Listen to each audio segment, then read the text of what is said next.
کہ میرے بعد ایک لڑکی پونانگ ہوگی جو پیدا ہو چکی ہے اور وہ میری بیٹی ہے۔ اس نے یہ بھی بتایا تھا کہ لڑکی کی عمر 10-12 سال ہو گئی ہے، اسے یہاں لے آؤں گا، لیکن 3-4 چاند کے بعد وہ مارا گیا۔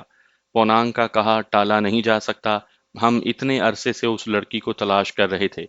ہمارا جو قبیلہ پونانگ کے بغیر رہ جاتا ہے وہ اپنے دشمن کے سامنے سر نہیں اٹھا سکتا۔ میں اپنا حساب کتاب جوڑتا رہا اور اس تاریکی میں بھی دیکھتا رہا جہاں تم لوگ یا ہر کوئی نہیں دیکھ سکتا۔ مجھے اس کے سوا کچھ نظر نہ آیا کہ پونانگ کہیں نہ کہیں موجود ہے۔ ہمیں یہ بھی معلوم نہیں تھا کہ ہمارا پونانگ کس گاؤں میں جایا کرتا تھا۔ ہمارا سارا قبیلہ اتنا عرصہ پونانگ کی واپسی کے لیے ایک خاص عبادت کرتا رہا اور ہر سال ایک بوڑھی عورت اپنی انگلی کی قربانی دیتی رہی۔ ہر سال کوئی نہ کوئی بوڑھی عورت اپنی درمیانی انگلی ہتھیلی کے قریب سے کاٹ کر مقدس آگ میں ڈالتی ہے، اور مجھے یہ لڑکی نظر آ گئی۔ میں نے اسے دیکھا تو مجھے اپنے اندر سے آواز آئی کہ یہ ہے پونانگ۔ دیوتاؤں نے ہماری بوڑھی ماؤں کی قربانیاں قبول کر لی ہیں۔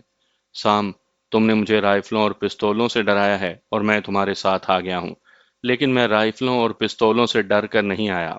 میں اس ڈر سے آ گیا ہوں کہ ہمارے اور تمہارے درمیان محبت اور دوستی کا جو معاہدہ ہے وہ قائم رہے۔ میرے قبیلے میں یہ خبر پھیل گئی ہے کہ پونانگ واپس آ گئی ہے۔ اگر تم نے ہماری پونانگ کو اپنے قبضے سے نہ چھوڑا تو میرا قبیلہ تمہاری رائفلوں اور پستولوں کی پرواہ نہیں کرے گا۔ تمہارے پاس اتنی طاقت نہیں۔ طاقت ہو یا نہ ہو، مجھے جانا ہے۔ نور نے جو پہلے غنودگی سے میں بولی تھی، اب بیداری کی آواز میں کہا، احمد علی، اگر تم میرے ساتھ چلو گے تو چلے چلو، نہیں چلو گے تو میں اکیلی چلی جاؤں گی۔ پونانگ، بوڑھے نے نور کے آگے سر جھکا کر کہا، تم اپنے ساتھ کسی کو نہیں لے جا سکتی۔ زمین کے انسانوں کے ساتھ تمہارا تعلق ٹوٹ چکا ہے۔ تمہاری عبادت کی جائے گی، تمہارا حکم چلے گا۔ زمین کا کوئی مرد تمہارا خاوند نہیں ہو سکتا۔ نور کا رد عمل کچھ بھی نہ تھا۔ ہم سب پر خاموشی طاری ہو گئی۔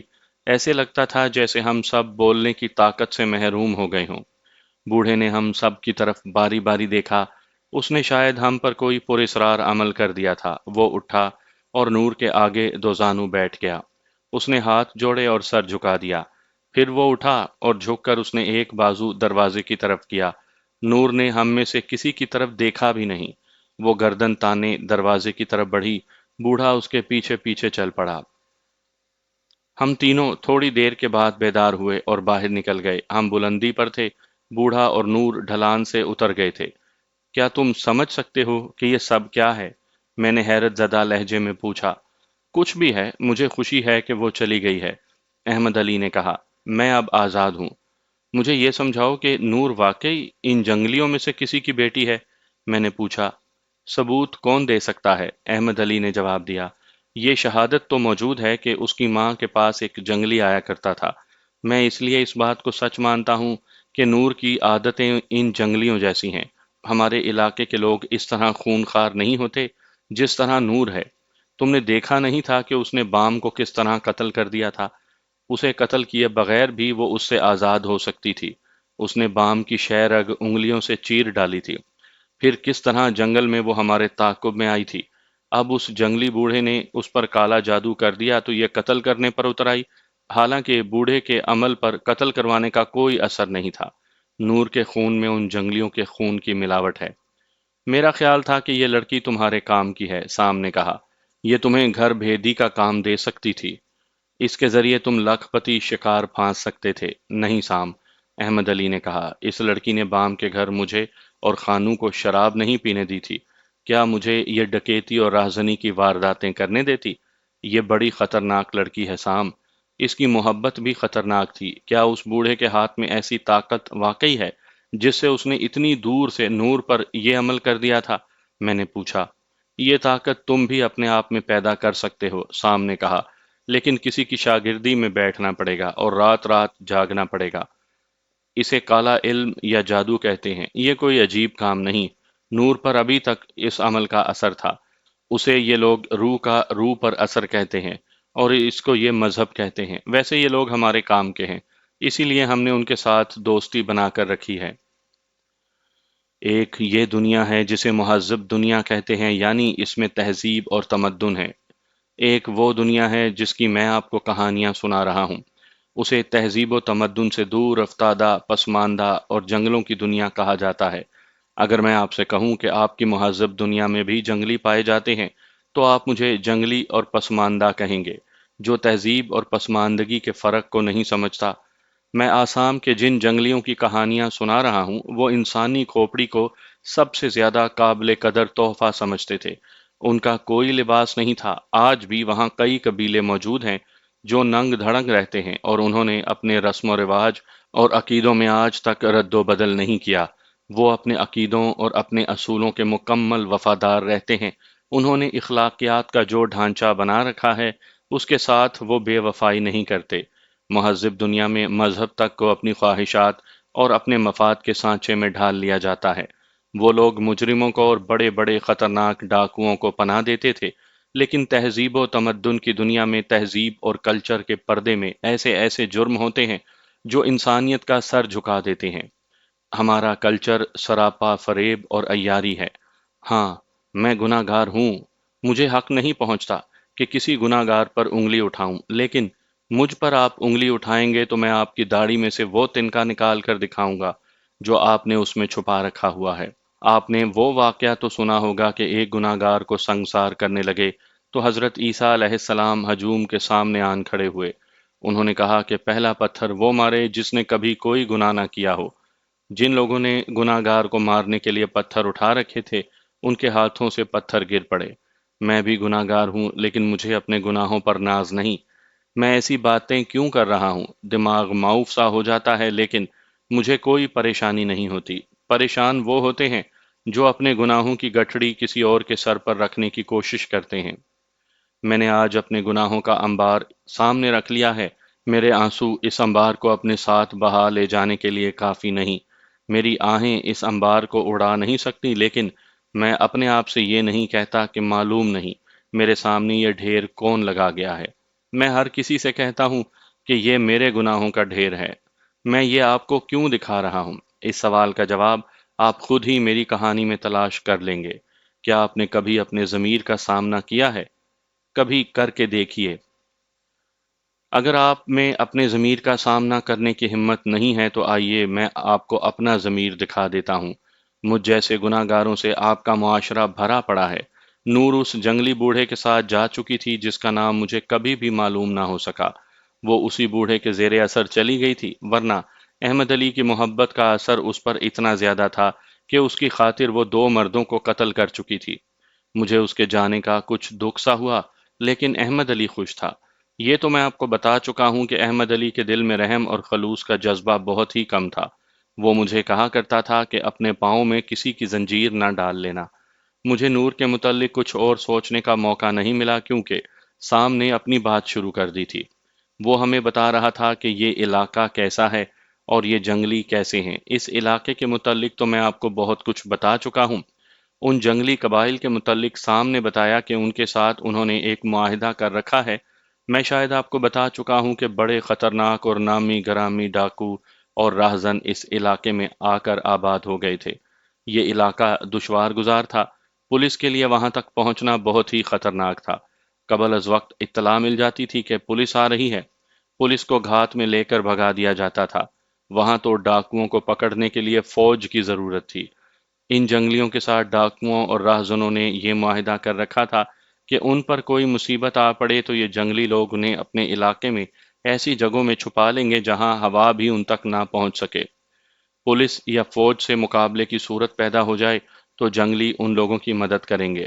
اس مدد کے عوض جنگلی جرائم پیشہ لوگوں سے صرف ایک چیز لیتے تھے۔ یہ چیز تھی ایک نوجوان لڑکی، جسے یہ جنگلی انسانی قربانی کے لیے استعمال کرتے تھے۔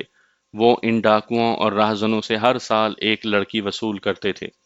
معاہدے میں یہ بھی تھا کہ انگریز کبھی جنگلی قبائل پر فوج یا پولیس چڑھا دیں تو تمام ڈاکو اور راہزن ان کی مدد کریں گے۔ جنگلیوں اور ڈاکوؤں نے بھائی چارے کی بڑی پیاری فضا بنا رکھی تھی۔ یہاں میں آپ کو یہ بھی بتا دوں کہ انگریزوں کی فوج اور پولیس کا خطرہ ہر وقت موجود رہتا تھا۔ انگریز اپنے قانون کا بڑا ہی پکا تھا، قانون شکنی کو کبھی برداشت نہیں کرتا تھا۔ آپ کو معلوم ہوگا کہ انگریزوں نے جب اس ملک میں اپنی بادشاہی قائم کی، اس وقت یہ ملک ڈاکوؤں اور راہزنوں کے گروہوں سے بھرا پڑا تھا۔ انگریزوں نے آ کر ان کے خلاف فوج کو بھی استعمال کیا۔ بعض ڈاکوؤں نے تاریخ میں نام بھی پایا ہے۔ انگریزوں کو معلوم تھا کہ آسام کے اس علاقے میں ڈاکو اور راہزن رہتے ہیں اور مفرور مجرم یہیں آ کر چھپتے ہیں۔ انگریزوں نے پولیس اور فوج سے باقاعدہ حملہ ابھی نہیں کیا تھا، لیکن اپنے مخبروں اور جاسوسوں کے ذریعے وہ کسی نہ کسی مجرم کو پکڑ لیتے تھے۔ کیا تم دونوں میرے گروہ میں شامل ہوگے؟ سام نے ہم سے پوچھا۔ تم کیا سمجھتے ہو؟ احمد علی نے کہا۔ ہم تمہیں گرفتار کروانے تو نہیں آئے، ہم تمہارے ہی پاس آئے ہیں۔ ہمیں اپنے گروہ کے آدمی سمجھو۔ تم ذرا آرام کر لو، سام نے کہا، میں رات کا انتظام کر کے آتا ہوں، اور وہ چلا گیا۔ اب کیا ہوگا؟ میں نے احمد علی سے پوچھا۔ اب وہی ہوگا جس کے لیے ہم یہاں آئے ہیں۔ ہم چونکہ سام کے گروہ میں شامل ہو گئے ہیں، اس لیے یہ آج رات یا کل رات ایک جشن کا انتظام کرے گا۔ اس میں ہم سے حلف لیا جائے گا کہ ہم اپنے گروہ کے سردار کے ساتھ، گروہ کے ہر فرد کے ساتھ اور دوسرے گروہوں کے ساتھ پوری طرح وفادار اور دیانتدار رہیں گے۔ تہذیب یافتہ دنیا میں بھی حلف لیے جاتے ہیں، لیکن اس حلف پر کتنے لوگ قائم رہتے ہیں؟ ایک حلف ہم سے بھی لیا گیا۔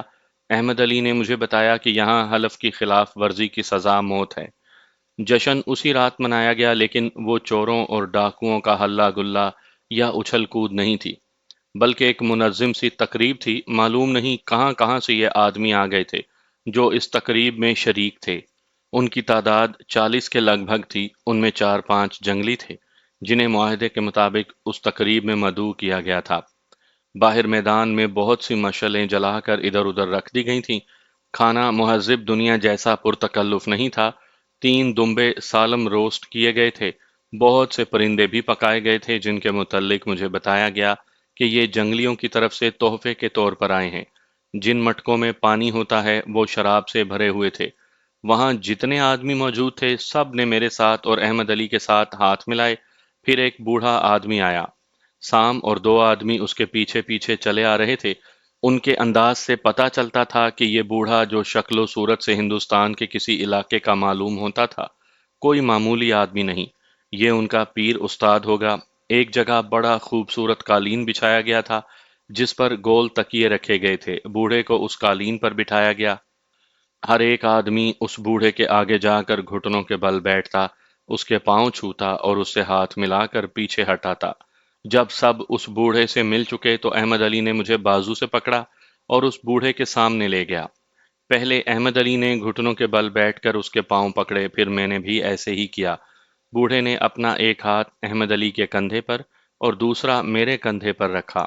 اس نے دھیمی سی آواز میں کہا، کالی دیوی تمہارے ساتھ ہے۔ دل سے سب خوف نکال دو اور دل سے اس دنیا کی محبت بھی نکال دو جہاں تم پیدا ہوئے تھے۔ سامنے ہم دونوں کو وہیں بیٹھنے کا اشارہ کیا۔ ہم اس بوڑھے سے ذرا ہٹ کر بیٹھ گئے۔ اچانک کچھ ساز بجنے لگے۔ میں نے ادھر ادھر دیکھا لیکن کچھ نظر نہ آیا۔ ہمارے ساتھ ہی ایک ٹیکری تھی جس پر بڑے خوبصورت درخت اور بڑی ہری بھری گھاس تھی۔ اس ٹیکری کے پہلو میں سے 4 جنگلی نکلے۔ وہ اپنے بنائے ہوئے بانسوں کے ساز بجاتے آ رہے تھے۔ بانسوں سے انہوں نے اپنی بانسری اور شہنائیاں بنا رکھی تھیں۔ ان 4 سازندوں کے پیچھے 2 آدمی تھے۔ دونوں کے پاس ڈھولکیاں تھیں جو وہ بجاتے آ رہے تھے۔ یہ جب ٹیکری سے آگے آ گئے تو ان کے پیچھے پیچھے 6 جنگلی لڑکیاں نمودار ہوئیں جن کے ہاتھ میں قریباً فٹ فٹ لمبے بانس تھے۔ وہ ڈھولکیوں کی تال پر یہ بانس ایک دوسرے پر مارتی آ رہی تھیں۔ ان کے چلنے کا انداز ایک رقص تھا۔ میں سازوں کے اس نغمے کو اور سرتال کو الفاظ میں بیان نہیں کر سکتا۔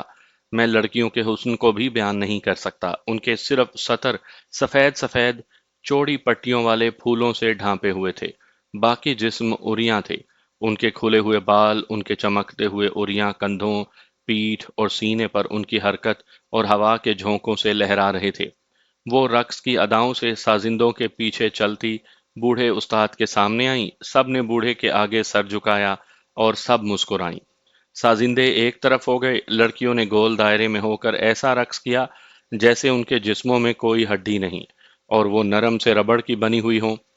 ان کے جسموں کی یہ حرکت اور رقص کی ہر ادا مردانہ جذبات کے لیے اشتعال انگیز تھی، لیکن میں آپ کو سچ بتاتا ہوں کہ مشعلوں کے رقص کرتے شعلوں کی روشنی میں ان لڑکیوں کے رقص نے ایسا تاثر پیدا کر دیا تھا کہ شیطانی جذبات جیسے مر ہی گئے تھے۔ البتہ رومان جاگ پڑے تھے۔ یہی جی چاہتا تھا کہ ان لڑکیوں سے ذرا ہٹ کر بیٹھے رہیں اور یہ رقص کرتی رہیں۔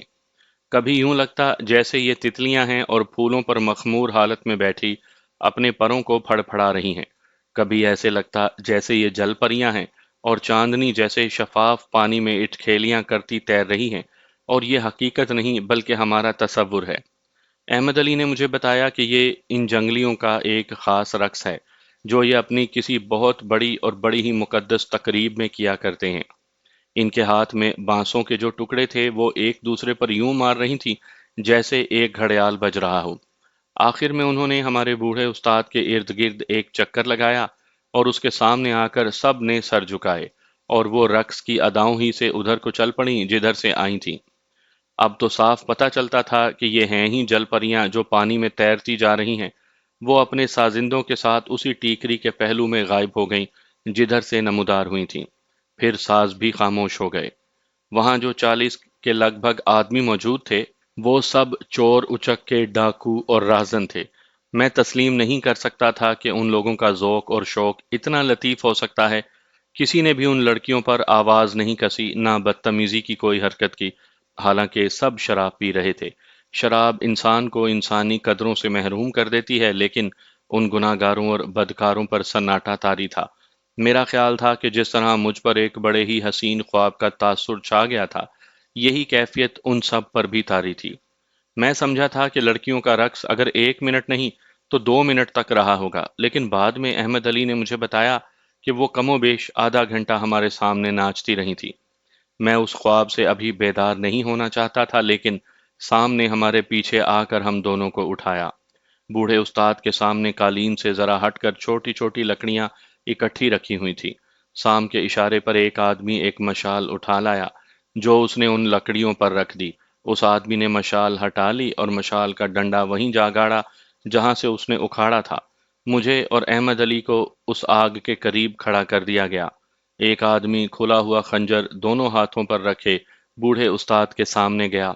اس نے گھٹنے ٹیک دیے، سر جھکا دیا اور دونوں ہاتھوں پر رکھا ہوا خنجر بوڑھے کے آگے کر دیا۔ بوڑھا خنجر لے کر اٹھا اور ہمارے پاس آ گیا۔ اس نے خنجر پہلے مجھے دیا اور بڑی صاف اردو میں مجھے کہا کہ میں خنجر کی نوک اپنی چھوٹی انگلی میں ماروں اور خون کے جتنے قطرے نکلیں وہ اس آگ میں گراؤں۔ میں نے خنجر کی نوک اپنی چھوٹی انگلی میں ماری اور انگلی آگ کے اوپر معلق کر دی۔ میرے خون کے قطرے آگ میں گرنے لگے۔ بوڑھے استاد نے میرے ہاتھ سے خنجر لے کر احمد علی کو دیا۔ احمد علی نے بھی خنجر کی نوک سے اپنی چھوٹی انگلی میں سے خون نکالا اور اس کے 5-6 قطرے آگ میں گرا دیے۔ بوڑھا ہمارے سامنے کھڑا تھا، اس کے اور ہمارے درمیان آگ تھی جس کی تپش ہم بڑی شدت سے محسوس کر رہے تھے۔ میں جو کہوں وہ میرے ساتھ ساتھ کہتے جاؤ، بوڑھے استاد نے کہا۔ اپنا اپنا نام لو، اپنی اپنی ماں کا نام لو۔ اب کہو کہ میں اپنے دوستوں کو، خواہ وہ میرے گروہ ہیں یا کسی اور گروہ میں ہیں، میں دھوکہ نہیں دوں گا۔ اگر میں پکڑا گیا تو اپنے کسی آدمی کی نشاندہی نہیں کروں گا۔ اپنے کسی بھی ساتھی کی جان بچانے کے لیے اپنی جان قربان کر دوں گا۔ اپنے گروہ کے سردار کا ہر ایک حکم فوراً مانوں گا۔ اگر میں اپنے حلف کے خلاف کوئی حرکت کروں یا ایک لفظ بھی زبان سے نکالوں تو کالی دیوی میرا وہی حال کرے جو خارش سے مارے ہوئے کتے کا ہوتا ہے۔ میری گردن میرا کوئی بھی ساتھی کاٹ دے اور میری کھوپڑی الگ کر کے جسے چاہے دے دے۔ اب کہو کالی مائی کی جے ہو۔ اس نے جو کہا وہ ہم دونوں کہتے چلے گئے۔ جب ہم نے کہا کالی دیوی کی جے ہو تو وہ سارا ہجوم جو اس وقت تک خاموش بیٹھا تھا توپ کے گولے کی طرح دھماکے سے بولا، کالی دیوی کی جے ہو۔ سب نے 3 دفعہ کالی دیوی کی جے بولی اور جنگل ایک بار پھر خاموش ہو گیا۔ خاموشی بھی ایسی تھی کہ مشعلوں کے شعلے جو صرف دکھائی دے رہے تھے وہ سنائی بھی دینے لگے۔ کیا تم میں سے کوئی مجھ کو گرا سکتا ہے؟ بوڑھے استاد نے پوچھا۔ نہ پیر استاد، احمد علی نے کہا، ہم ایسا گناہ نہیں کر سکتے۔ گناہ نہیں، بوڑھے استاد نے کہا، میں تمہیں اپنی طاقت دکھانا چاہتا ہوں، تم ادھر بیٹھ جاؤ۔ ہم قالین پر بیٹھ گئے اور بوڑھا کچھ اور آگے چلا گیا۔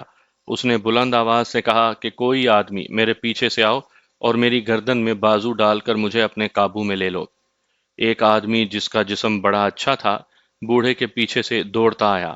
اس نے ایک بازو بوڑھے کی گردن کے گرد لپیٹ لیا اور دوسرا بازو اس کے سینے پر رکھ کر بوڑھے کو جکڑ لیا۔ بوڑھا پہلے ذرا آگے کو جھکا، پھر اس نے اپنے جسم کو پیچھے کو جھٹکا دیا۔ اب اس نے اپنے جسم کو آگے کی طرف اتنے زور سے جھٹکا دیا کہ جس آدمی نے اسے جکڑ لیا تھا وہ اس کی پیٹھ پر آ گیا۔ بوڑھا اتنا آگے جھک گیا تھا کہ اس کا سر زمین سے بمشکل 2 بالشت اوپر رہ گیا تھا۔ پیچھے والے آدمی کے پاؤں زمین سے اٹھ گئے تھے۔ وہ بوڑھے کی پیٹھ سے کلا بازی کھا کر آگے زمین پر جا پڑا۔ پھر ایک اور آدمی جو جسم کا خاصا مضبوط تھا دوڑا آیا اور اس نے پہلو کی طرف سے بوڑھے کے ایک بازو اور اس کی کمر کو اپنے مضبوط بازوؤں میں جکڑ لیا۔ بوڑھے نے اپنی ایک ٹانگ اس کی ٹانگوں کے آگے کر کے ایسا داؤ کھیلا کہ وہ آدمی پیٹھ کے بل زمین پر جا پڑا۔ ان دونوں آدمیوں کو گرانے میں بوڑھے نے بمشکل 2 سیکنڈ لگائے ہوں گے۔ تم ان سب سے زیادہ طاقتور ہو، بوڑھے استاد نے میری طرف دیکھ کر مجھے کہا۔ اب تم آؤ۔ میں اٹھا۔ میرا خیال تھا کہ میں بوڑھے کے بازوؤں کو اس کے پہلوؤں سے لگا کر اس کے پورے وجود کو اپنے مضبوط بازوؤں کی گرفت میں لے لوں گا۔ میں نے بازو آگے کیے تو میری گرفت مضبوط ہونے سے پہلے ہی وہ میرے بازوؤں سے یوں نکل گیا جیسے آم کی چھوٹی سی گٹھلی منہ سے پھسل جاتی ہے۔ میں نے آگے بڑھ کر اس کی گردن کے پیچھے ہاتھ رکھا اور اس کا ایک بازو پکڑا۔ اس نے 1 سیکنڈ میں گردن میرے ہاتھ کے نیچے سے نکال لی۔ فوراً بعد میری ایک ٹانگ پنڈلی کے قریب سے اس کی دونوں ٹانگوں کی گرفت میں آ گئی، لیکن بوڑھا زمین پر گر چکا تھا اور اس کے ساتھ ہی میں اپنے جسم کا توازن قائم نہ رکھ سکا اور میں اوندھے منہ گر پڑا۔ میں جب اٹھا تو بوڑھا مجھ سے پہلے اٹھ کر کھڑا ہو چکا تھا۔ مجھے اچھی طرح معلوم ہے کہ بوڑھے کے جسم میں اتنی طاقت نہیں تھی۔ وہ اپنی عقل اور اپنا داؤ استعمال کر رہا تھا۔ میں کھسیانہ سا ہو کر احمد علی کے پاس جا بیٹھا۔ بوڑھے استاد نے وہی خنجر اٹھا لیا جس سے ہم نے اپنی انگلیوں سے خون نکالا تھا۔ اس نے کہا کہ کوئی چیز اوپر پھینکو۔ کھانے کے ساتھ خربوزے کی قسم کا ایک پھل بھی رکھا تھا۔ ایک آدمی نے یہ پھل اٹھایا اور دور اوپر پھینکا۔ بوڑھے استاد نے خنجر کو اپنے ہاتھ میں تولا اور وہ خربوزہ نما پھل جب اوپر جا کر واپس آنے لگا تو بوڑھے استاد نے اس کی طرف خنجر پھینکا۔ خنجر اس خربوزہ نما پھل میں اتر گیا اور دونوں اکٹھے زمین پر آ پڑے۔ پھر تمام آدمی اٹھ کر پاگلوں کی طرح ناچنے کودنے لگے۔ اب پتہ چلتا تھا کہ یہ لوگ اس دنیا کے باسی ہیں جہاں کوئی مذہب نہیں اور یہ سب آزاد ہیں۔ بوڑھے استاد نے بھی اٹھ کر ناچنا شروع کر دیا۔ میں اور احمد علی بھی اس بھنگڑے نما ناچ میں شامل ہو گئے۔ جنگلی جو وہاں موجود تھے وہ بھی ہمارے ساتھ ساتھ ناچنے لگے۔ یہ پاگلوں کا ناچ تھا۔ میں آج اسے پاگلوں کا ناچ کہہ رہا ہوں۔ اس وقت جب میں بھی اس ناچ یا بھنگڑے میں شامل تھا، میں محسوس کر رہا تھا کہ مجھ پر کسی شر شرار کا قبضہ ہو گیا ہے اور وہ مجھے نچا رہا ہے۔ میں اپنے آپ میں نہیں تھا، میرے اوپر اپنا اختیار نہیں تھا۔ دوسروں کو بھی میں اسی حالت میں دیکھ رہا تھا۔ اس پاگل پن میں شراب کا بھی اثر تھا۔ پھر ایسے نظر آنے لگا جیسے میں رک گیا ہوں اور میرے ارد گرد مشلوں کے شعلے اور درخت ناچ رہے ہیں۔ ستارے ایک چکر میں تیز گھوم رہے تھے۔ گھومتے گھومتے ستارے بجھنے لگے اور آسمان تاریک ہوتا چلا گیا۔ پھر ایسی تاریکی کہ میں اپنی ہی نظروں سے اوجھل ہو گیا۔ آنکھ کھلی تو میں گھبرایا ہوا اٹھا۔ میرے ارد گرد لاشیں بکھری ہوئی تھیں۔ مشلیں بجھ چکی تھیں، دھوپ چمک رہی تھی۔ بادلوں کے چھوٹے چھوٹے ٹکڑوں کے سائے ایک دوسرے کے پیچھے بھاگ دوڑ رہے تھے۔ رات کے ہنگامے کو میں خواب سمجھ رہا تھا۔ جنہیں میں لاشیں کہہ رہا تھا وہ سانس لے رہی تھیں۔ پھر ایک لاش اٹھی، اس نے مجھے دیکھا۔ اس کی انگڑائی اور پھر ہنسی نے مجھے یقین دلا دیا کہ ہم دونوں زندہ ہیں اور بیدار بھی ہیں۔ پھر سب ایک ایک کر کے اٹھ کھڑے ہوئے۔ رات کو ہم نے جو دمبے اور پرندے کھائے تھے ان کی ہڈیوں پر اور ان میں سے جو بچ گئے تھے ان پر گدھ، چیلیں اور گیدڑ ضیافت کر رہے تھے۔ بہت دیر بعد میں اور احمد علی سام کے مکان میں بیٹھے ہوئے تھے۔ ایک طرف سام اور ہمارے سامنے بوڑھا استاد بیٹھا تھا۔ ہم سب ہوش میں آ چکے تھے، ذہن صاف ہو گئے تھے، جسم تر و تازہ تھے۔ رات کے اثرات ایک خوشگوار تاثر بن گئے تھے۔ میں اب صاف طور پر محسوس کر رہا تھا کہ میں انہی لوگوں میں سے ہوں اور میں انہی میں جنا پلا اور جوان ہوا ہوں۔ البتہ ایک حیرت باقی تھی، اس ضعیف بوڑھے میں اتنی طاقت کہاں سے آ گئی تھی؟ تم حلف اٹھا چکے ہو، بوڑھے استاد نے کہا۔ اپنے خون کے جو قطرے تم نے رات آگ میں ڈالے تھے، ان قطروں نے تمہیں کالی دیوی کا غلام بنا دیا ہے۔ اب تم اس کا کوئی حکم نہیں ٹال سکتے۔ ٹالو گے تو بہت برے انجام کو پہنچو گے۔ یہ جاننے کی بھی کوشش نہ کرنا کہ کالی دیوی کیا ہے، کون ہے اور کہاں ہے۔ صرف اتنا جان لو کہ ہمارے جسم اور ہماری روحیں اسی کے قبضے میں ہیں۔ میں ایک بات پوچھنا چاہتا ہوں پیر استاد، مجھ سے رہا نہ گیا، تو میں نے پوچھا، آپ کے جسم کی طاقت کا راز کیا ہے؟ اس عمر میں آپ کو اتنا طاقتور نہیں ہونا چاہیے۔ راز یہی ہے کہ تم جسم کی طاقت کو ہی طاقت سمجھتے ہو۔ میں ایسا نہیں سمجھتا، اس نے کہا۔ طاقت روح کی ہوتی ہے، طاقت سوچ اور خیال کی ہوتی ہے۔ تم سمجھتے ہو کہ جسم بوڑھا ہو گیا تو طاقت بھی گئی، اور تم سمجھتے ہو کہ جسم بیمار ہوا تو اس کی طاقت گھٹ گئی۔ نہ خانو، یہ معاملہ کچھ اور ہے۔ تم اتنے ہی طاقتور ہو جتنا تم سمجھتے ہو، اور کمزور بھی تم اتنے ہی ہو جتنا تم سمجھتے ہو۔ انسان کی بہت بڑی بھول ہے کہ وہ دولت اور سونے کے ڈھیر کو طاقت سمجھتا ہے، یا جسے تم جیسا جسم مل جاتا ہے اسے وہ طاقت کا سر چشمہ سمجھتا ہے۔ اصلی طاقت تو تمہارے ذہن میں ہے۔ تم اس طاقت کو بیدار کر سکتے ہو، لیکن عقل کو بھی کام میں لانا ہوگا۔ اس کا کوئی طریقہ؟ ارادہ، ارادہ پکا ہونا چاہیے، بوڑھے استاد نے کہا۔ یقین پکا ہونا چاہیے۔ خیالات میں انسان کو ڈگمگانا نہیں چاہیے، لیکن خانو، کوئی ایسا طریقہ نہیں جو تمہیں مجھ جیسا طاقتور بنا دے۔ عمر کے ساتھ ساتھ تم سب طریقے سیکھتے جاؤ گے۔ تجربہ سب سے بڑا استاد ہے۔ صرف اس حقیقت پر اپنا یقین جما لو کہ طاقت اس یقین میں ہے کہ تم طاقتور ہو، اور تم میں اور ہر انسان میں طاقت کا اتنا زیادہ ذخیرہ ہے جس سے وہ واقف نہیں۔ جب تم اپنے آپ کو کمزور، بے بس اور مجبور سمجھ لیتے ہو تو تمہاری اندرونی طاقت بیکار ہو جاتی ہے۔ اس بوڑھے نے فلسفے اور نفسیات کی ایک بھی کتاب نہیں پڑھی تھی۔ اس وقت مجھے بھی یہ معلوم نہیں تھا کہ فلسفہ اور نفسیات بھی کوئی علم ہوتے ہیں۔ ہمارے بوڑھے استاد نے جو کچھ سیکھا تجربے سے سیکھا۔ وجہ یہی تھی کہ وہ اپنی بات مجھ پر واضح کرنے کے قابل نہیں تھا۔ بولتے بولتے رک جاتا اور بات اس پر ختم کر دیتا کہ تجربہ سب کچھ سمجھا دیتا ہے۔ میں کچھ سمجھا، کچھ نہ سمجھا۔ میں یہ ضرور سمجھ گیا کہ ایک بوڑھا جسم مجھ جیسے ایک قوی ہیکل جسم کو گرا سکتا ہے، اور اس میں کوئی جادو نہیں۔ بوڑھے استاد نے اور بھی بہت سی باتیں کی اور ہمیں اپنی پراسرار شخصیت اور اپنی خطرناک دنیا کے کچھ اور ڈھکے چھپے گوشے دکھائے۔ اگر ایک آدمی نہ آ جاتا تو وہ کچھ اور پراسرار رموز ہمیں بتاتا۔ اس آدمی نے استاد کے پاس بیٹھ کر ہماری طرف پھر استاد کی طرف دیکھا۔ یہ اپنے آدمی ہیں، بوڑھے استاد نے اسے کہا۔ کہو، کیا خبر لائے ہو؟ یہ آدمی ایک شکار کی خبر لایا تھا۔ ایک قافلہ کسی طرف جا رہا تھا جس میں تاجر تھے جو مال لے جا رہے تھے، اور اس میں اور بھی بہت سے لوگ تھے۔ بعض اپنے کنبوں کے ساتھ جا رہے تھے۔ اس آدمی نے معلوم کر لیا تھا کہ قافلہ کس روز ایسے مقام تک پہنچ جائے گا جہاں اسے گھات میں لے کر لوٹا جا سکے۔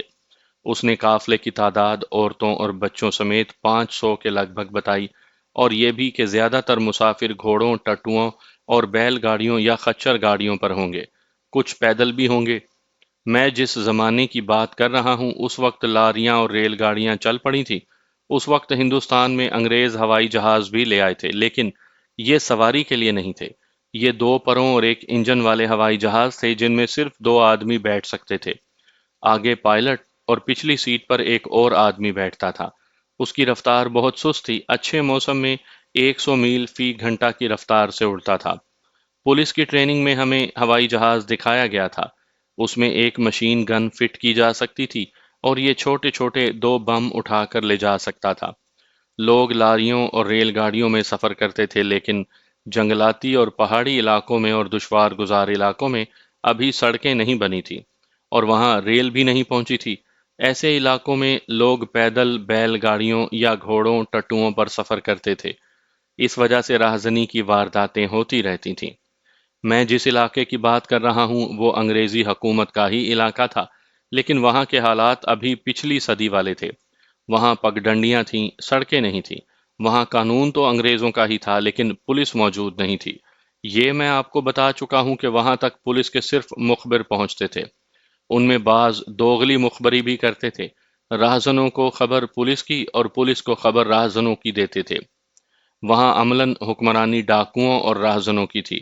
آپ نے ہندوستان کے ڈاکوؤں اور راہزنوں کے قصے سنے اور پڑھے ہوں گے۔ ڈاکو تو شاید آج کل بھی موجود ہیں، لیکن بڑے پیمانے کی راہزنی نہیں رہی۔ پچھلی صدی کے آخری حصے تک ہندوستان میں بڑے پیمانے کی راہزنی اسی طرح ہوتی رہی کہ لوگ لاریاں اور ریل گاڑیاں نہ ہونے کی وجہ سے قافلوں کی صورت میں پیدل چلا کرتے تھے۔ کئی جگہوں کے تاجر ایک شہر میں اکٹھے ہو جاتے تھے، کچھ اور مسافر بھی ان سے آن ملتے تھے۔ ان کا قیام شہر کی سرائے میں ہوتا تھا۔ جب تعداد چند سو ہو جاتی تھی تو قافلہ روانہ ہوتا تھا۔ اتنی زیادہ تعداد میں اکٹھے سفر کرنے کا مقصد یہ ہوتا تھا کہ راہزن راستے میں لوٹنے کی ہمت نہ کریں۔ پھر بھی راہزن بعض قافلوں کو لوٹ لیا کرتے تھے۔ ان راہزنوں کو ٹھگ کہا جاتا تھا۔ راہزنی میں سب سے زیادہ شہرت امیر علی ٹھگ نے پائی تھی۔ وہ اپنے گروہ کے ساتھ مسافروں کے بحروپ میں کسی قافلے میں شامل ہو جاتا اور راستے میں کسی پڑاؤ کے وقت اپنا کمال دکھاتا تھا۔ انگریزوں نے ان ٹھگوں کو ختم کرنے کے لیے فوج استعمال کی تھی۔ آخر ٹھگی یعنی راہزنی ختم ہو گئی۔ لاریوں اور ریل گاڑیوں کے چلنے سے قافلوں میں پیدل چلنے کا سلسلہ ختم ہو گیا تو بڑے پیمانے کی راہزنی کا امکان نہ رہا۔ لیکن میں جس علاقے کی واردات سنا رہا ہوں، وہاں اب بھی ادھر ادھر جانے والے قافلے لوگوں کی صورت میں چلتے تھے۔ تاجر آسام کی دور دراز جگہوں تک مال لے جاتے اور وہاں سے مال لاتے تھے۔ سام کو پہلے کسی طریقے سے اطلاع ملی تھی کہ ایک قصبے میں تاجر اور مسافر کہیں جانے کے لیے اکٹھے ہو رہے ہیں۔ سام دراصل ڈاکو تھا۔ اس نے راہزنی کی 2 ہی وارداتیں کی تھیں، دونوں کامیاب تھیں۔ اب ایک عرصہ بعد اسے ایک قافلے کی اطلاع ملی تو اس نے اسے لوٹنے کا ارادہ کر لیا۔ اس مقصد کے لیے اس نے اس قصبے میں اپنا ایک مخبر بھیج دیا تھا۔ سام کے گروہ میں اتنے آدمی نہیں تھے جو 500 افراد کے قافلے کو گھات میں لے سکتے یا اس کے پڑاؤ پر شب خون مار سکتے۔ سام نے جب بوڑھے استاد سے بات کی تو استاد نے 2 اور گروہوں کو سام کے ساتھ یہ واردات کرنے کو کہا تھا۔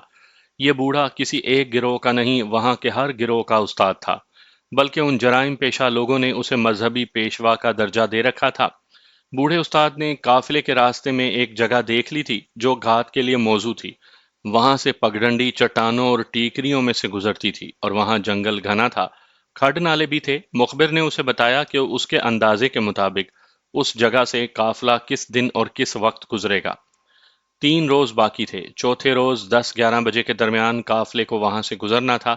وہ جگہ کم و بیش 25 میل دور تھا۔ بوڑھے استاد نے اسی وقت دوسرے دونوں گروہوں کے سرداروں کو بلا بھیجا۔ وہ دونوں رات کو جشن میں شریک تھے، اس لیے یہیں تھے۔ وہ آ گئے۔ بوڑھے استاد نے انہیں بتایا کہ قافلہ کتنا بڑا ہے اور اسے کس طرح لوٹنا ہے۔ تینوں گروہوں کے آدمیوں کی مجموعی تعداد 42 تھی۔ ایک گروہ کے سردار نے کہا کہ 500 کے قافلے پر 42 آدمی قابو نہیں پا سکیں گے، کم از کم 100 آدمی ہونے چاہیے۔ چور، ڈاکو اور راہزن کی صرف دہشت کافی ہوتی ہے۔ بوڑھے استاد نے کہا، قافلے میں لڑنے والے لوگ نہیں ہوں گے، وہ سب تاجر اور شریفانہ پیشوں کے لوگ ہوں گے۔ قافلے میں عورتیں اور بچے بھی ہوں گے۔ اپنی جانیں بچانے کے علاوہ وہ اپنے بچوں اور اپنی عورتوں کو بھی بچانے کے لیے اپنا مال اور دولت تمہارے حوالے کر دیں گے۔ وہ لڑیں گے نہیں، وہ بھاگیں گے۔ ہتھیاروں کے متعلق یہ طے ہوا کہ ہر آدمی کے پاس خنجر تو ضرور ہوگا۔ تلواریں اور برچیاں بھی ہونی چاہیے۔ ایک رائفل میرے پاس تھی، ایک احمد علی کے پاس تھی۔ سام کے پاس 303 رائفل تھی۔ دوسرے دونوں گروہوں کے سرداروں کے پاس پستول تھے۔ ایک فیصلہ یہ کیا گیا کہ گھوڑوں کا انتظام کیا جائے، لیکن وقت نہیں تھا۔ گھوڑے 10-11 تھے، باقی سب کو پیدل جانا تھا۔ ہمیں دوسرے دن شام کے وقت روانہ ہونا تھا۔ بوڑھے استاد نے تمام ضروری ہدایات دے دیں۔ دوسرے دن آدمی اس جگہ اکٹھے ہونے لگے جہاں رات کو جشن منایا گیا تھا۔ گھوڑے تھوڑے تھے، جب تمام آدمی آ گئے تو یہ پورے 42 تھے اور گھوڑوں کی تعداد 13 تھی۔ ہم سب 2-2 4-4 کی ٹولیوں میں گپ شپ لگا رہے تھے۔ وہاں کسی کو کسی کے قانون کا ڈر نہیں تھا۔ سب ہنس کھیل رہے تھے۔ بعض تو ایک دوسرے کے پیچھے بچوں کی طرح بھاگ دوڑ رہے تھے۔ غل غپاڑا برپا تھا۔ اچانک ماحول خاموش ہو گیا، جیسے سب مر گئے ہوں۔ بوڑھا استاد اپنے 2 چیلوں کے ساتھ آ رہا تھا۔ میں نے دیکھا کہ بوڑھے کے ہاتھ میں ایک زندہ کوا تھا اور اس کے دوسرے ہاتھ میں شراب کی بوتل تھی۔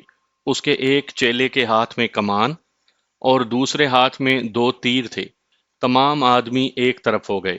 بوڑھے نے سب کے سامنے آ کر ایک چیلے کو اشارہ کیا۔ چیلا اس کے قریب آیا اور اس نے کوے کا منہ کھولا۔ بوڑھا کوے کے کھلے منہ میں شراب کے قطرے انڈیلنے لگا۔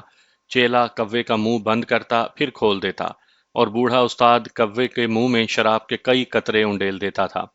جب کوے کے منہ میں شراب کے بے شمار قطرے ڈال چکا تو اس نے دونوں ہاتھ آسمان کی طرف کیے اور بلند آواز سے بولا، کالی دیوی تیری جے ہو، تیرے بیٹے تیری آشیرواد لینے آئے ہیں، ان کے سروں پر اپنا ہاتھ رکھ لے۔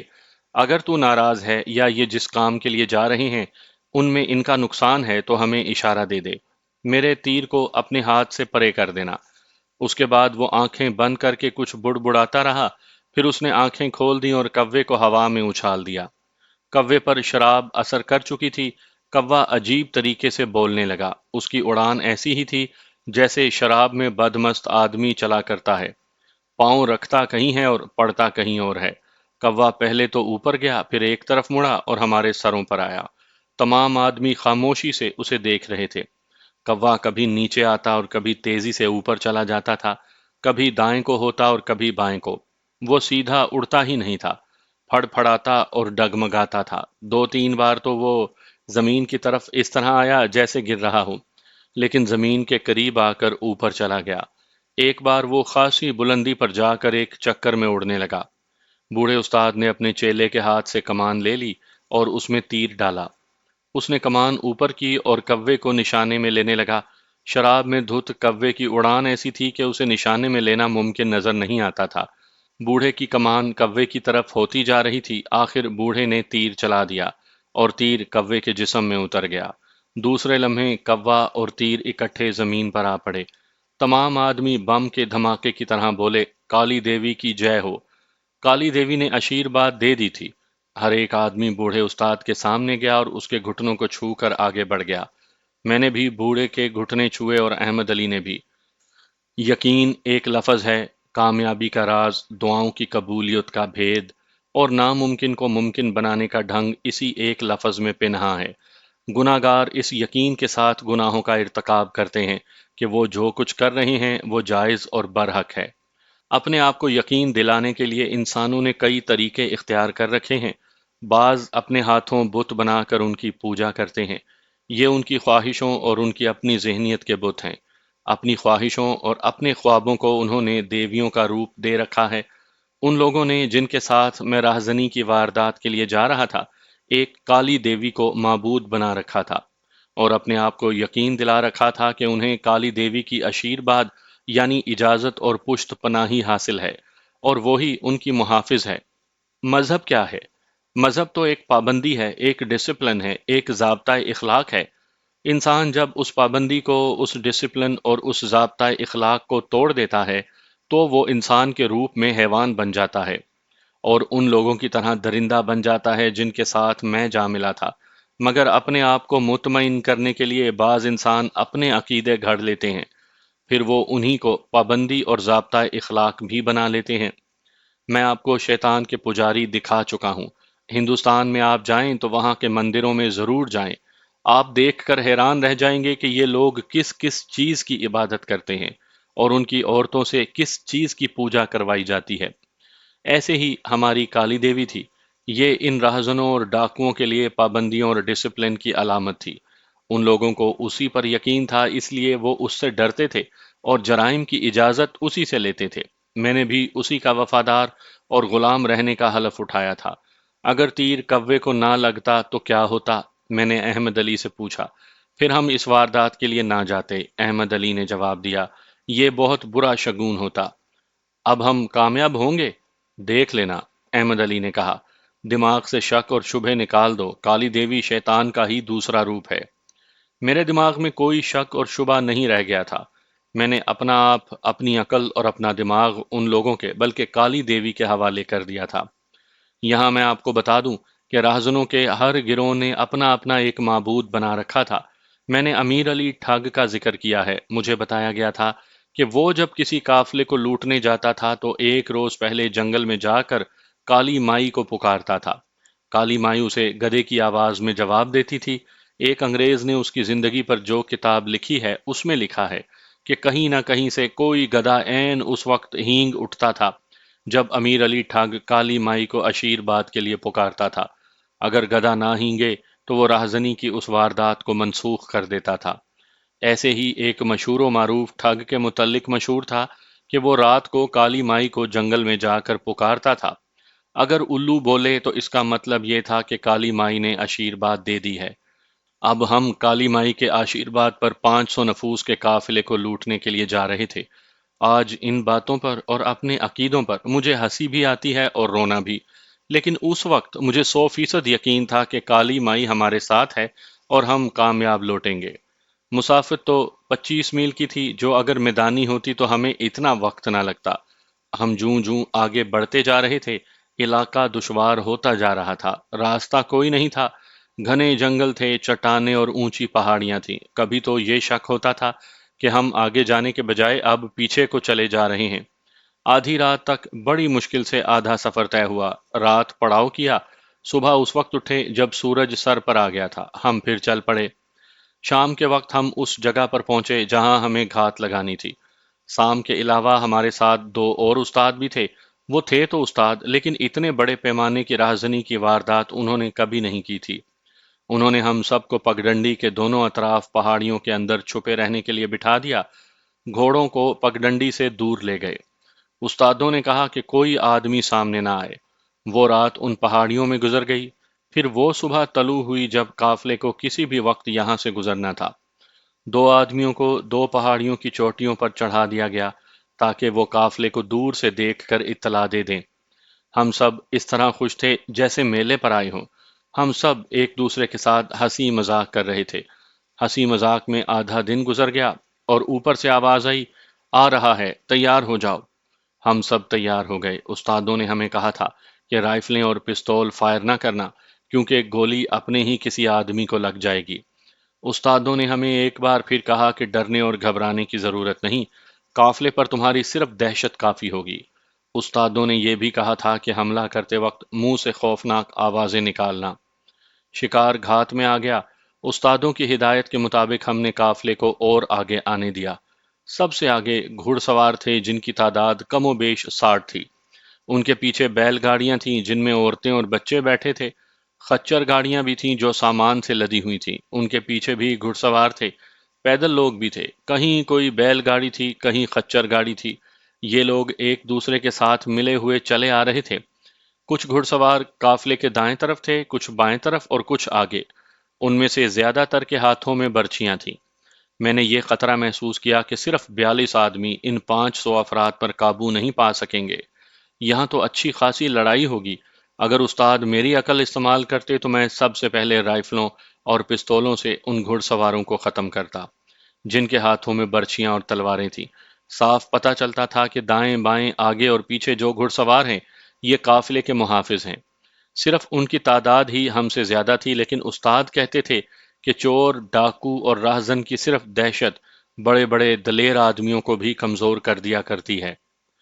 اچانک سامنے والی پہاڑی سے اس طرح کی خوفناک آوازیں اٹھیں جیسے شیر دھاڑتے ہوئے پہاڑیوں سے اتر رہے ہوں۔ ادھر سے ہم سب اسی طرح خوفناک شور و غل برپا کرتے گھات میں سے نکلے۔ میں ان آوازوں کو الفاظ میں بیان نہیں کر سکتا جو ہم منہ سے نکال رہے تھے۔ اس کے فوراً بعد جو لڑائی ہوئی اسے میں ایک بڑے ہی بھیانک اور خوفناک خواب سے کم کوئی اور نام نہیں دے سکتا۔ قافلے میں جو عورتیں اور بچے تھے ان کی چیخ و پکار بڑی بلند تھی، لیکن قافلے میں جو آدمی تھے ان کی للکار صحیح معنوں میں کٹ مرنے والے مردوں کی تھی۔ ایک للکار ہمارے دلوں کو ہلا رہی تھی، یہ ڈاکو ہیں، ڈرنا مت جوانوں، کسی ایک کو بھی زندہ نہ چھوڑنا۔ گھوڑے ایک دوسرے سے ٹکرا رہے تھے اور بڑی زور سے ہنہنا رہے تھے۔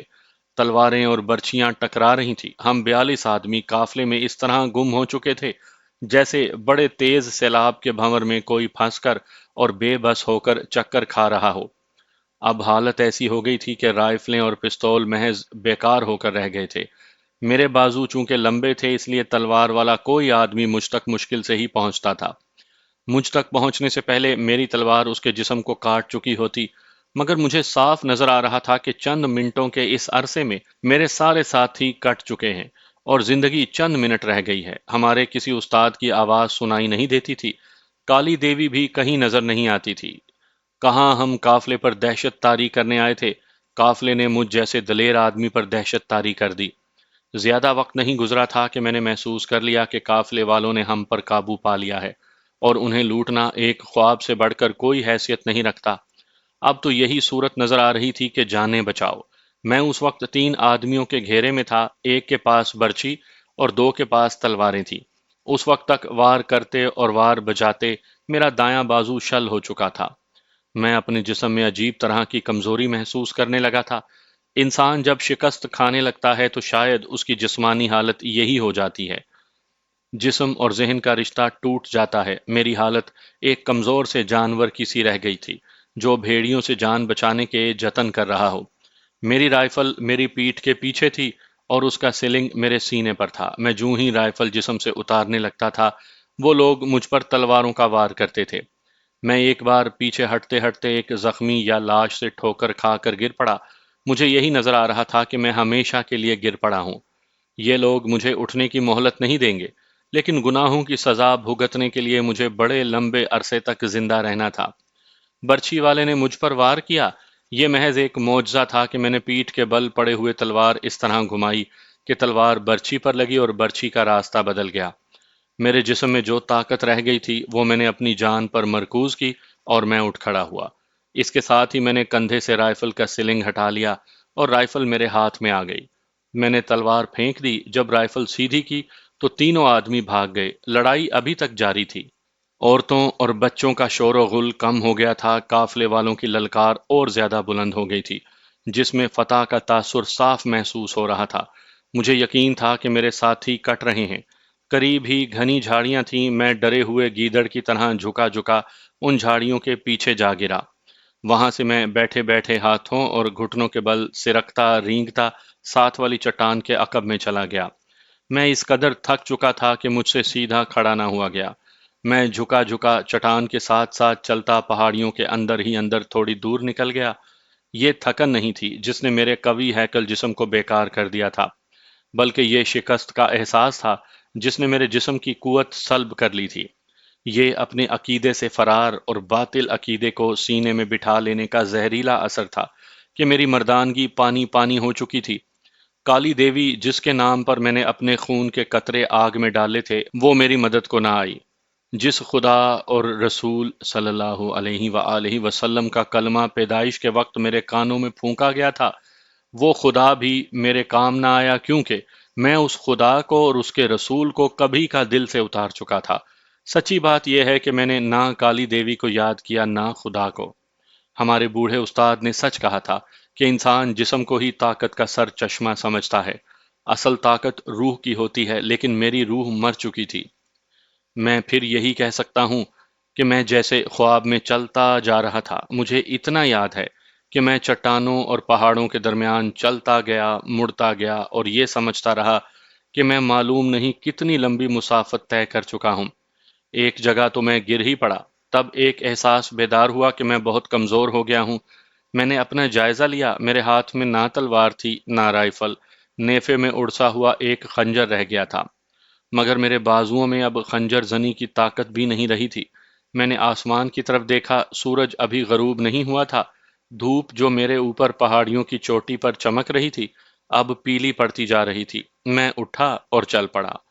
مجھے وقت کا کوئی احساس نہیں تھا۔ کچھ ایسے یاد آتا ہے جیسے میں چلتے چلتے سو گیا تھا اور سوتے سوتے چلتا رہا۔ ویسے میں نیم بیداری کی کیفیت میں تھا۔ ایک آواز نے مجھے پوری طرح بیدار کر دیا۔ یہ آواز کسی بچے کے رونے کی تھی۔ میں اپنی حالت اور ماحول کو بھول کر اس طرف دوڑ پڑا جدھر سے آواز آ رہی تھی۔ 3-4 سال کی عمر کا ایک بچہ اکیلا کھڑا بری طرح رو رہا تھا۔ میں جب اس کے قریب گیا تو اس نے مجھے دیکھا۔ اس نے چیخنا اور چلانا شروع کر دیا، مجھے نہ مارنا، مجھے نہ مارنا۔ بات بالکل صاف تھی، یہ بچہ قافلے والوں کا تھا اور کچھ تو خون سے بھاگ کر ادھر آ چھپا تھا۔ میں اب راہزن اور ڈاکو نہ رہا۔ میری ذات میں ایک باپ بیدار ہو گیا۔ مجھے اپنا بچہ یاد آ گیا جسے میں نے ابھی دیکھا بھی نہیں تھا۔ مجھے پولیس کی ٹریننگ کے سینٹر میں اطلاع ملی تھی کہ میرے گھر بچہ پیدا ہوا ہے۔ میں نے لپک کر اس بچے کو اٹھا لیا، اسے پیار کیا اور کہا کہ میں تمہیں نہیں ماروں گا، تمہیں تمہارے امی اور ابو تک پہنچا دوں گا۔ بچہ چپ ہو گیا۔ مجھے ایسے لگ رہا تھا جیسے میری سوچوں اور میرے ارادوں پر کسی اور ہی قوت کا قبضہ ہو گیا ہے۔ میں ایک طرف بغیر سوچے چل پڑا۔ جب میں ایک چٹان کے عقب سے گھوم کر نکلا تو میرے سامنے بڑا ہی بھیانک منظر تھا۔ زمین لال تھی، خون کی اس لالی میں لاشیں بکھری ہوئی تھیں۔ قافلہ جا چکا تھا۔ میں نے صرف 3 یا 4 لاشوں کے چہرے دیکھے۔ ان میں ہمارا استاد سام تھا۔ اس کی آدھی گردن کٹی ہوئی تھی، اس کی آنکھیں بھی کھلی تھی اور منہ بھی کھلا ہوا تھا۔ لاش کے قریب اس کی رائفل پڑی تھی۔ میں نے اس کی رائفل اٹھا لی اور لاش کے ساتھ لپٹی ہوئی راؤنڈوں کی پیٹی اتار لی۔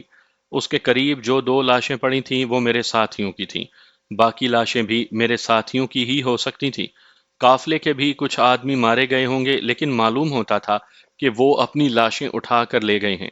اب مجھے خیال آیا کہ میں سارا دن انہی پہاڑیوں کے اندر ہی گھومتا رہا ہوں، لیکن میں گیا کہیں بھی نہیں۔ 4 5 گھوڑے نظر آئے جو ادھر ادھر کھڑے ہوئے چر رہے تھے۔ بچے نے دیکھا کہ اس کا یہاں کوئی بھی نہیں تو اس نے پھر چیخنا چلانا شروع کر دیا۔ میں بیان نہیں کر سکتا کہ وہ کیسا خیال تھا جس نے میری سوچوں پر قبضہ کر لیا، اور میں اسی کے زیر اثر عمل کرتا گیا۔ میں نے دوڑ کر ایک گھوڑے کو پکڑ لیا اور اس پر سوار ہو گیا۔ بچے کو میں نے آگے بٹھا لیا اور رائفل کا سلنگ گلے میں ڈال لیا۔ جدھر قافلہ گیا تھا گھوڑے کا منہ ادھر کر کے ایڑ لگا دی۔ 2 3 موڑ مڑا ہوں گا کہ مجھے قافلہ نظر آ گیا۔ میں نے دور سے ہی دیکھ لیا کہ قافلے کی تعداد اب اتنی نہیں تھی جتنی گھات میں پہنچنے تک تھی۔ مجھے ایسے محسوس ہونے لگا جیسے میں اس قافلے کا فرد ہوں اور اس سے بچھڑ کر پیچھے رہ گیا تھا۔ میں چند منٹوں میں قافلے سے جا ملا اور بڑی بلند آواز سے کہا کہ اپنے بچے کو ساتھ لے جاؤ، یہ پیچھے رہ گیا ہے۔ جب ان لوگوں کے ساتھ جا ملا تو کسی نے مجھے پہچان لیا۔ اس نے بلند آواز سے کہا کہ یہ بھی تھا، یہ انہی کا ساتھی ہے۔ اب یہ کوئی اور دھوکہ دینے آیا ہے۔ 2 اور آدمیوں کی آوازیں آئیں، انہوں نے بھی مجھے پہچان لیا۔ کسی نے کہا کہ اسے زندہ نہ چھوڑو۔ ان لوگوں نے مجھے گھیرے میں لے لیا۔ میں نے انہیں کہا کہ میں تمہارا بچہ واپس لایا ہوں۔ یہ تو سوچو کہ مجھے کیا پڑی تھی کہ بچے کو اٹھا کر تمہارے درمیان مرنے کے لیے آ جاتا۔ میری نیکی برباد نہ کرو۔ یہ کہتے کہتے میں نے 2 3 بیل گاڑیاں دیکھی جن پر لاشیں لدی ہوئی تھی۔ وہ لوگ مجھے کیوں بخش دیتے؟ وہ میرے گرد گھیرا تنگ کرنے لگے۔